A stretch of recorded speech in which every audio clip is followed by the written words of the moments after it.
Hello there. Welcome to day 3 of the Fife Pilgrim Way. Today it's an 11-mile walk between here, Dunfermline, and Lochore. And I'm going to start by telling you something that I didn't know. When you get to my age, you'll come to realise that there's a lot of things you don't know. So this is one that I didn't know until about a week ago. The logo for the Fife Pilgrim Way incorporates the design or the shape of a 15th century pilgrim's badge that was found near St Andrews.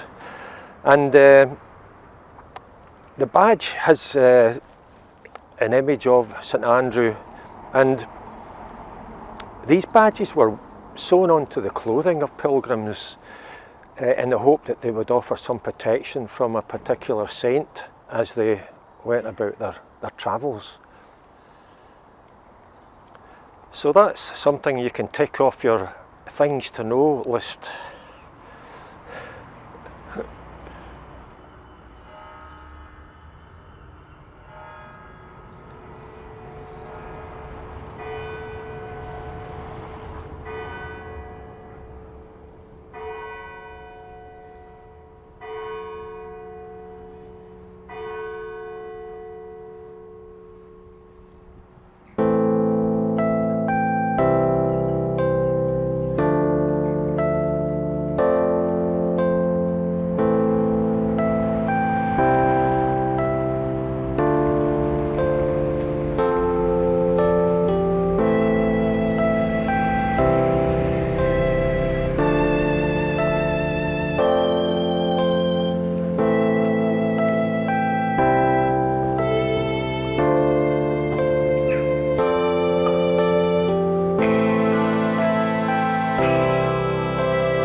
This is today's route from Dunfermline through Kingseat and Kelty and finishing at Lochore. The whole area once had coal mining at its heart, nothing of which remains. Medieval pilgrims might have seen the odd coal pit, but it was in the late 19th century that the industry saw rapid growth.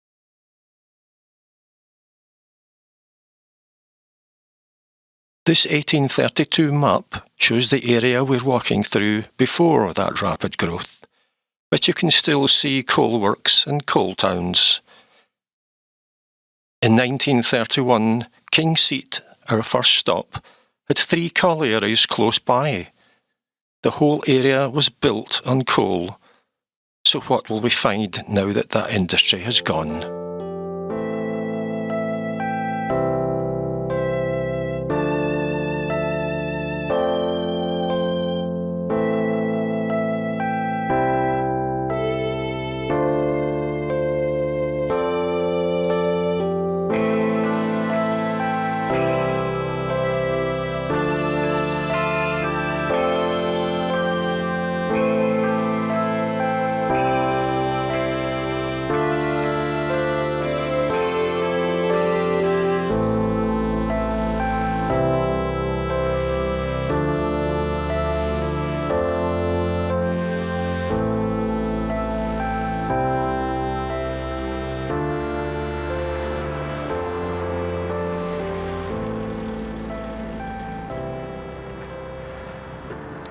They must have used up the street, the avenue, the road and such like, and I thought we'll just call it a fold.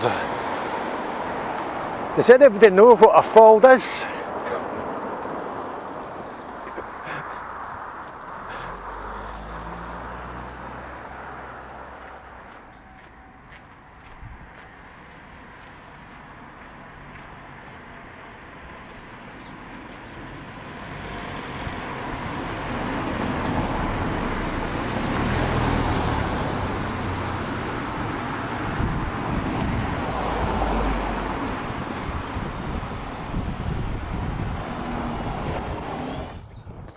Well, we've left the The road coming out of Kingseat there, a nice little quiet track with the smell of pine in the air, lovely. As I think I may have said on a number of occasions in previous videos, you know, there's really nothing more exciting than walking in an area of land or a bit of ground or just an area of the countryside that you've never walked on before. I've never been on this, or never been in this area of Scotland between Dunfermline and Lochore. And just ahead and to the left is Loch Fitty. And around about that point, I'm going to keep my eyes peeled for any remnants, and I suspect there will be none whatsoever. Not even a stone or any sign at all about a village that's long gone. And that village is Fairfield.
I can't find the site of Fairfield village. I mean, nothing is left of it, but I was hoping to sort of pinpoint, you know, exactly where it would have been. But I've slightly lost my bearings. I don't know exactly where I am on the map. I mean, Loch Fitty's over there. Someday, apparently, what used to be Lassodie is sort of in that direction. And this bit of land art is on the site of St Ninian's open cast mine. So I'm in the right sort of area, but I think I've missed it. I think it must be just back there somewhere. But I didn't expect to find anything. I was just hoping to find where it used to be. Fairfield village grew up from a miner's row of cottages in the late 19th century, in the same way that Lassodie did, wherever it is, because it's no longer here either. That's another village that's disappeared, a mining village. And you know, these weren't just ramshackle streets with miners' rows of huts. These were proper villages that, given half a chance, would have become towns. You know, Lassodie, it had a pub, it had a school, a post office. You know, these were proper places. And when Mary Colliery closed in 1931, over the next few years, in the 1930s, Fairfield and Lassodie village slowly became abandoned. I'm not entirely sure, perhaps a lot of the occupants were physically turfed out. I don't really know, but certainly everybody had to leave at some point, and the whole village was abandoned and eventually demolished. So that's, you know, Lassodie Colliery was a fair size, and that's a lot of men suddenly out of work, and a lot of families who suddenly found themselves with not just no income, but nowhere to stay. It's frankly unbelievable.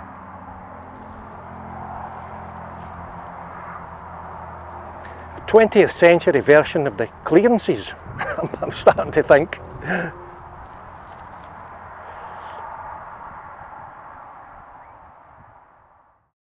In this 1913 map, you can see Fairfield and Lassodie villages and Lassodie Colliery, with its many pits. Right now, I'm probably standing just right or east of Fairfield. Here's Lassodie New Rose and the village post office. All gone.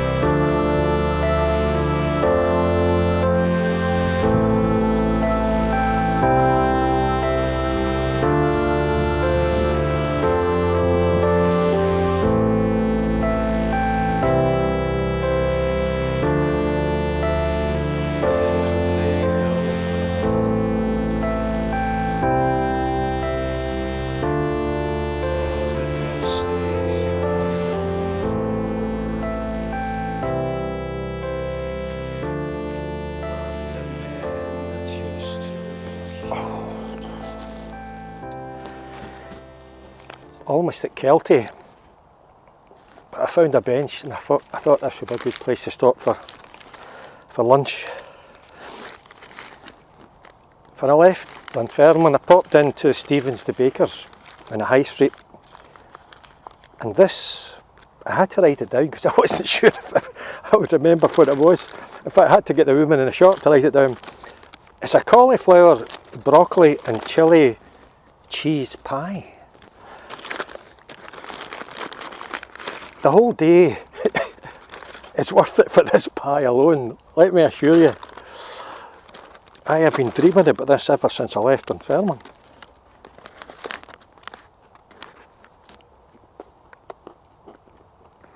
Oh.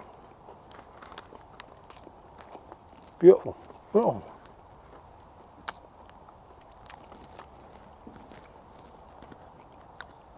So, next stop, Kelty. And I'll see you there.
This is the site of the Mary Colliery,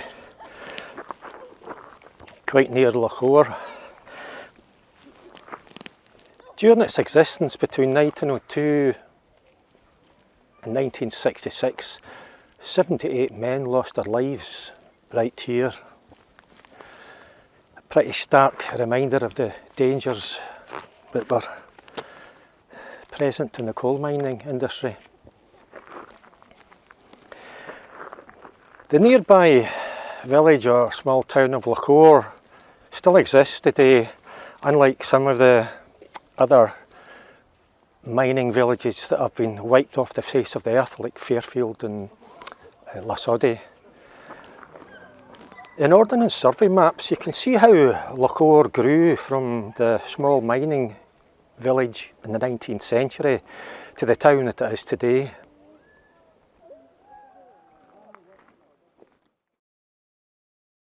This mid-19th century map shows Lochore House in the top left, but no village. In the late 19th century, the village starts to grow, along with Lochore Colliery, Rosewell Colliery and Wester Crosshill Colliery. By 1913, the village is really starting to expand, and although some of the original collieries seem to have closed, a new one has sprung up in the bottom left, the Mary Colliery, where we're standing now. By the 1940s, Lochore is very much a small town, as seen in this aerial photo of the same period.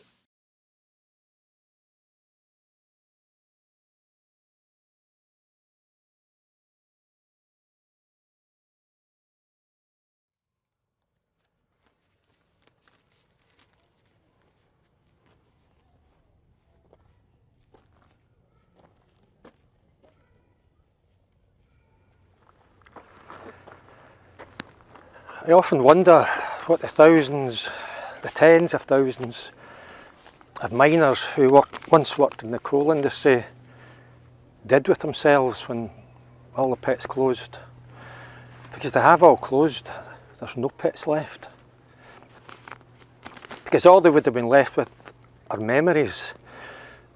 And the problem with memories is they don't pay the bills.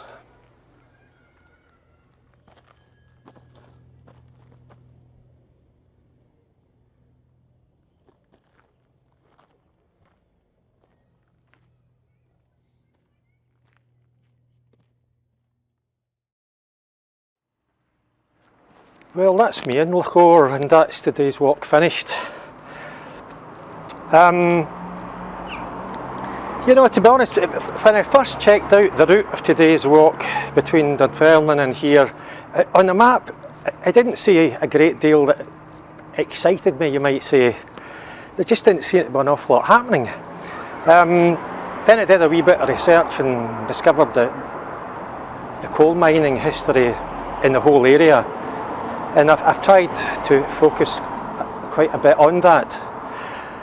But having said that, you know, having walked the whole 11 miles, I've really been quite surprised at just how beautiful the scenery was. I really didn't expect that. It was just pretty stunning, and it's been a great walk. And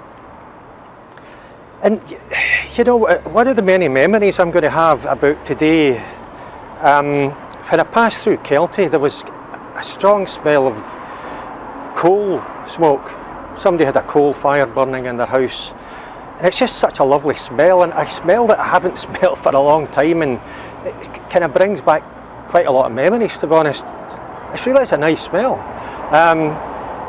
Yeah, pretty apt place to be having a coal fire in your house. Anyway, that's us done. I'm very much looking forward to day 4 on the Fife Pilgrim Way, which will be between here, Lochore, and Markinch. I'm Eddie Burns. I'll see you again.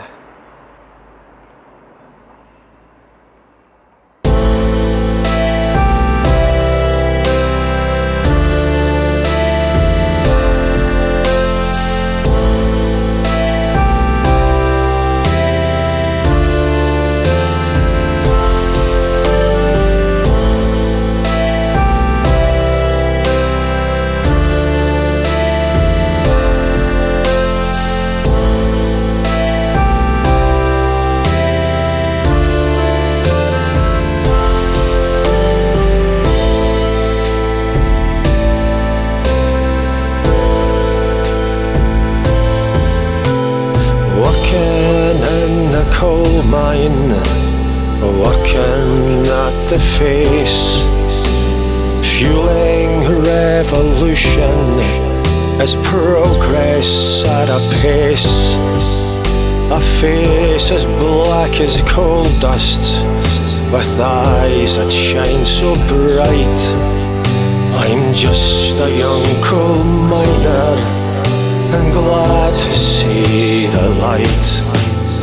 A job for life was short, descending after school into an unfamiliar pit, no place for a fool.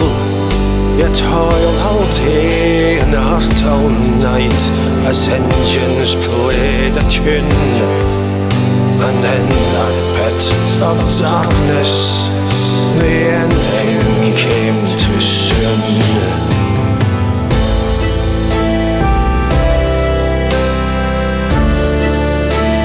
Where have they all gone? O'er the pits they are no more, and the men that used to work there are bitter to the core.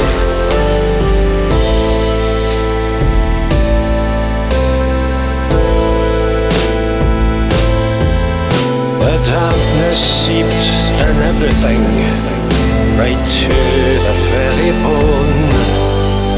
And when the candle sputtered, you felt cold and alone. You ate your lunch with echoes and friends you couldn't see. But now that it's all over, there's nothing more to me.